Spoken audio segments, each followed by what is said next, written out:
All right, ladies and gentlemen, welcome back to the channel. We are talking about the Seattle Seahawks in tonight's video. Really interesting game, 26-20 home victory against Bo Nix, making his rookie debut in the NFL against the Denver Broncos. Folks, I watched a ton of football today. I've watched 4 full games. I'm telling you, a win is a win. A win is a win. It does not have to be pretty. It does not have to be sexy. And that's exactly, specifically, what the first half Seattle Seahawks looked like earlier this afternoon. I mean, it was just super wacky. Geno Smith throws an interception right away. Kenneth Walker, right tackle injury. George Fant, right out of the freaking gate. It was a really weird first half. A couple of safeties. We're sitting here watching this thinking, I don't know what on God's green earth is going on right now. And obviously, Geno Smith, Kenneth Walker, the defense did. Mike McDonald's led defense. I mean, it was lights out in the second half. I get it. Bo Nix, rookie, regular season debut. But I'm telling you, man, we do this every year. Week 1 is week 1. And take it from a cheesehead. My quarterback is injured right now, and we lost week 1. Like, take the freaking win. So today, 26-20 home victory, obviously. But before we get any further into tonight's video, if you guys enjoy it, be sure to hit that like button, hit that sub button for daily NFL content. We also post a ton of Seahawks videos every single week. So if we could try and get this video to 200 likes, folks, that would mean the absolute world to me. It wasn't smooth sailing. 304 total yards of offense. Majority of that came in the second half. 4 of 12 on third down. Unideal, but it is what it is. The good news is they only gave up 231 yards of total offense, only 138 yards of total passing, and only 99 yards defensively against the rush. One beautiful thing that we saw, you can see on the thumbnail today, is Mr. Kenneth Walker III. We've talked about this the entire summer, and we also talked about this all of last season. This kid's a stud. Kenneth Walker III is an absolute stud. And Geno Smith's the type of quarterback, we highlighted this actually in last night's video. Geno's not going to lose you football games single-handedly. Now, this isn't Brett Favre. This isn't, can't think of another example, but you get what I'm saying. Geno, for the most part, keeps it extremely clean. He doesn't throw too many interceptions. Ball security was an issue last year. But if we're keeping it a buck, the offensive line was not helping in any way, shape, or form. So Geno today, 18 of 25, 171 yards, a touchdown, and an interception. Keep in mind, he had 4 total rushes for 30 yards and a touchdown on a 34-yarder. So Geno had 2 total touchdowns, over 200 yards of total offense. But obviously, like the way I view Denver is actually very different than the rest of the league. I think that defense is very well-rounded. I think defensively, Denver did everything right as far as the draft, free agency, cutting guys loose, what have you. Denver's defense is on the rise. They're on the road in Seattle. It's not an easy game. We hear this every single week in football, and it's a reason this saying has been going around for however long it is, any given Sunday. Any team can beat anybody on any given Sunday, and Denver gave a hard fight. But folks, at the end of the day, don't let the final score steer you away, because Seattle completely dominated the second half.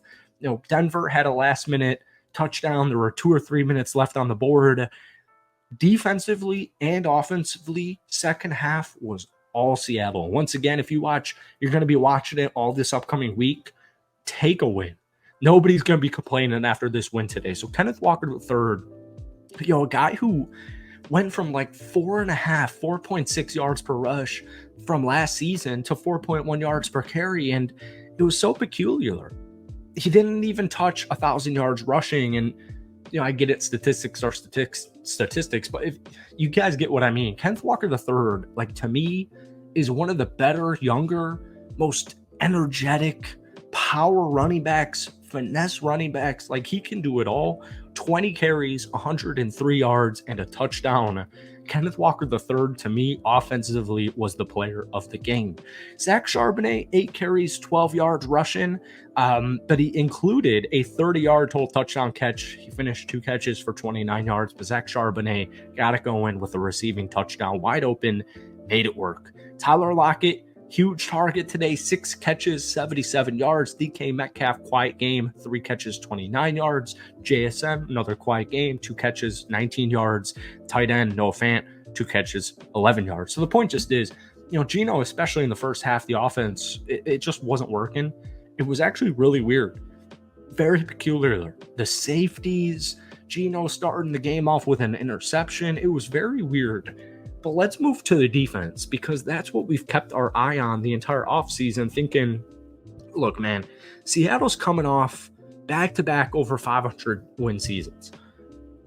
But the defense, especially 2 years ago in that wild card game against San Francisco, it feels like the defense has always let the team down. The defense isn't that different this year than it was last year. Think of guys like Byron Murphy. But the point just is, there was way too much talent on paper, even though you guys made a couple of moves. Most notably, I'm looking at cats like Jerome Baker. But folks, this defense on paper is so good. And when Mike Macdonald was officially hired as the coach, we knew immediately this defense was about to be an underperforming on paper team to an above average defense, because they've got the talent.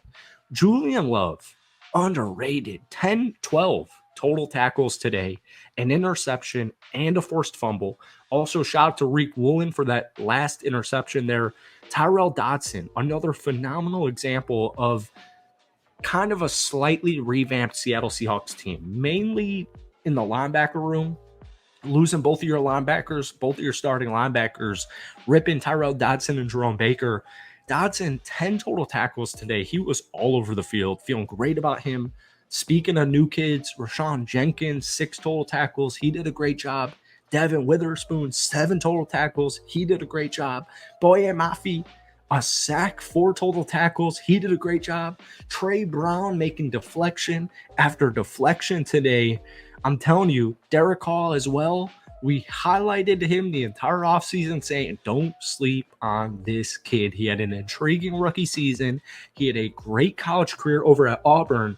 Derek Hall is poised at 23 years old for a breakout season. The point was with Mike Macdonald, let's get the most out of these kids. Let's get the most out of this talent on defense, because I'm telling you, this defense on paper is a top 10 unit. It really is. Byron Murphy, 2 total tackles today. Felt like throwing that in there. Jason Myers, 2 of 2 from the field goal room, 50-yarder including. Chenault, 3 returns in kickoffs, 74 total yards, including that 31-yarder. Based on what I saw from special teams in week 1, I'm going to take that. So, wasn't pretty. Definitely wasn't pretty, but that second half kind of was pretty. So, win is a win at the end of the day. I hope you guys enjoyed tonight's video. If you did, hit that like button, hit that sub button if you guys haven't already. And guys, most importantly, give me a team grade for the Seattle Seahawks week 1 at home against the Denver Broncos down below. We will see you in a day or two with a deeper dive recap. So stay tuned for that. Drop that comment down below, folks. Have a great rest of your weekend, and we will see you soon. 1-0.